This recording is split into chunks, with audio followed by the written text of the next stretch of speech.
కాంగ్రెస్ పార్టీకి బీసీలపై చిత్తశుద్ధి లేదని ఆరోపించారు బీజేపీ ఎంపీ డీకే అరుణ. బీసీలపై కాంగ్రెస్ కు ప్రేముంటే రేవంత్ రెడ్డితో రాజీనామా చేయించి బీసీ నాయకుడిని సీఎం చేయాలని డిమాండ్ చేశారు. కులగణనలో కుటుంబ వివరాలు మాత్రం ఇవ్వడానికి సిద్ధమన్నారు. ఇక ఇతర వివరాలు కావాలంటే తన ఎన్నికల అఫిడవిట్ చూసుకోవాలంటున్న డీకే అరుణతో మా ప్రతినిధి విక్రమ్ ఫేస్ టు ఫేస్. జరుగుతున్న తాజా రాజకీయ పరిణామాలపై మనతో మాట్లాడడానికి బీజేపీ ఎంపీ డీకే అరుణ ఉన్నారు. వారిని అడిగి తెలుసుకునే ప్రయత్నం చేద్దాం. మేడం, మీరు కులగణన సర్వేకు దూరంగా ఉన్నారని చెప్పి సీఎం రేవంత్ రెడ్డి ఆరోపిస్తున్నారు. కులగణన రీసర్వేలో మీరు పాల్గొంటారా?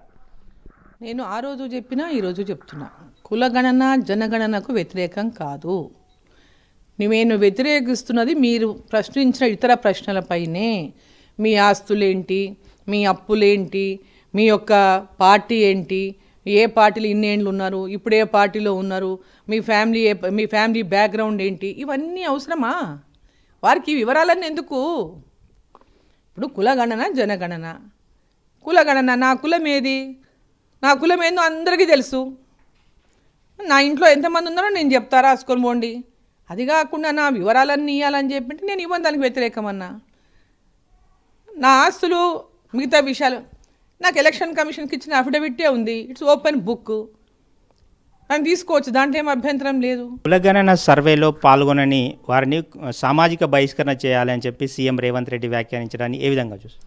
ఆయన ఎవరు సామాజిక బహిష్కరణ చేయడానికి? ఆయనకున్న హక్కేంది? ఆయనకున్న హక్కేంది? అసలు ఆయన ఎవరు?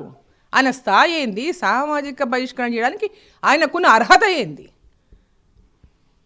ఆయనను తెలంగాణ ప్రజలు తెలంగాణ నుంచి బహిష్కరించడానికి సిద్ధంగా ఉన్నారు.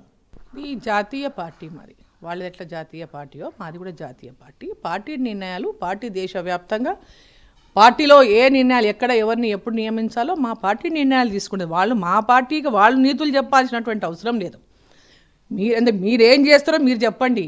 మీరు ముఖ్యమంత్రి ఈరోజు దించి ముందు బీసీ ముఖ్యమంత్రిని చేయండి, రాదు? ఇప్పుడు బీసీ ముఖ్యమంత్రిని మీరు చేయండి, మిమ్మల్ని ఎవరు వద్దని లేదు కదా. ఖచ్చితంగా కేంద్ర ప్రభుత్వం ఇవాళ పేదల ప్రజలకు అందరికీ కూడా గరీబ్ కళ్యాణ్ యోజన కింద ఉచితంగా బియ్యాన్ని రేషన్ షాపుల ద్వారా పేదవాళ్ళకి అందజేస్తుంది. ఈడ ఖచ్చితంగా రేషన్ కార్డుల లోపల ప్రధానమంత్రి గారి ఫోటో ఉండాలనేది ఖచ్చితంగా న్యాయమైన డిమాండ్. మా డిమాండ్ మొత్తమే చూసుకోవచ్చు. పనిచేస్తున్న ప్రధానమంత్రి నరేంద్ర మోడీ ఫోటోను ఖచ్చితంగా రేషన్ కార్డులపై, అదేవిధంగా ఇందిరమ్మ ఇళ్లపై, ప్రధానమంత్రి ఆవాస్ యోజన కింద మంజూరైన ఇళ్లపై ఖచ్చితంగా ప్రధానమంత్రి నరేంద్ర మోడీ ఫోటో పెట్టాలని చెప్పి BJP MP DK Aruna demand చేస్తున్నారు.